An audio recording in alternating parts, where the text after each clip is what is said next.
YouTube was It's your boy Zeb back with another banger. In this video, Jermell Charlo is set to return this summer. Let's get it. Um, should be a very interesting return.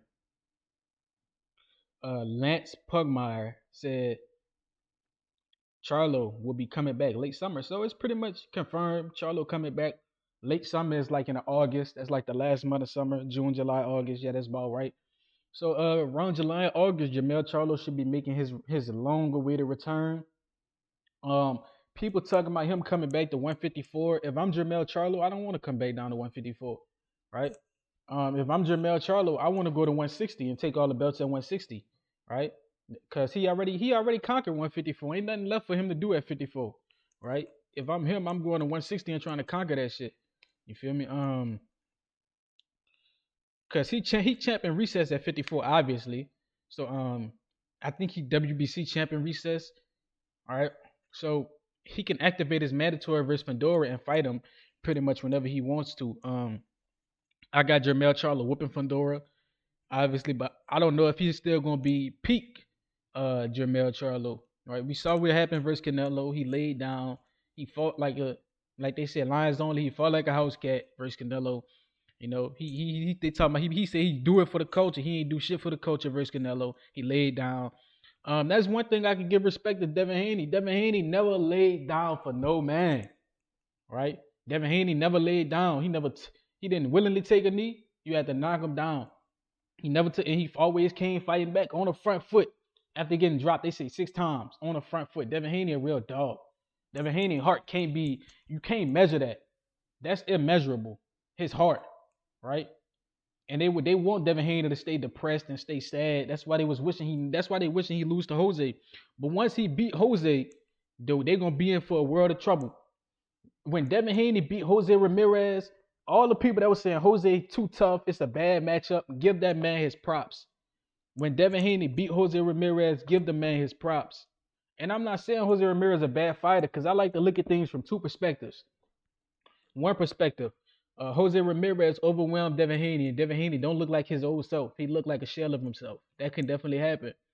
Or Devin Haney outclasses Jose Ramirez, goes back to boxing, and show y'all the undisputed version of Devin Haney. It's two different versions that can happen. Either he get overwhelmed or he outclasses Jose. I don't see anything in the middle happening. Um, so but back to Jermell because I went on a little tangent. Like I said, Jermell is a champ. If he want to get back the belts quickly, he can fight Fedora because they both under the PBC name. So Jermell Charlo can fight Fedora pretty much whenever he wants to.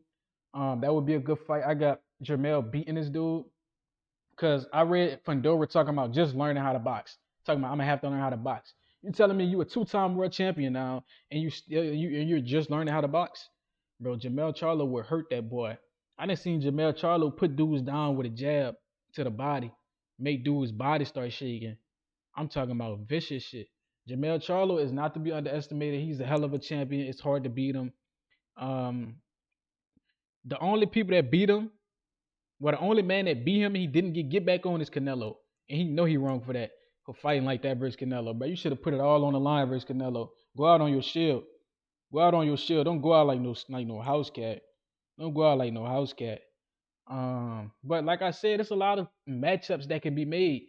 Like I said, the PBC got all the 154 pounders. The PBC got Fedora, and they got Bakram, I believe. So it should be easy. If Jermell really want a belt, it should be easy. The only belt that the PBC don't have is the WBA, and that's for Terrence Crawford. You feel me? But they got the IBF with Bakram and the WBC and the WBO with Fedora. So he can easily get a championship opportunity. Bakram, if he choose to go the Bakram route, bro, I gotta respect it, right? But we know Bakram is the toughest 154 pounder in the division right now. Terrence Crawford, he don't weigh 154. He not a 154 pounder. He gonna vacate that belt and go fight Canelo.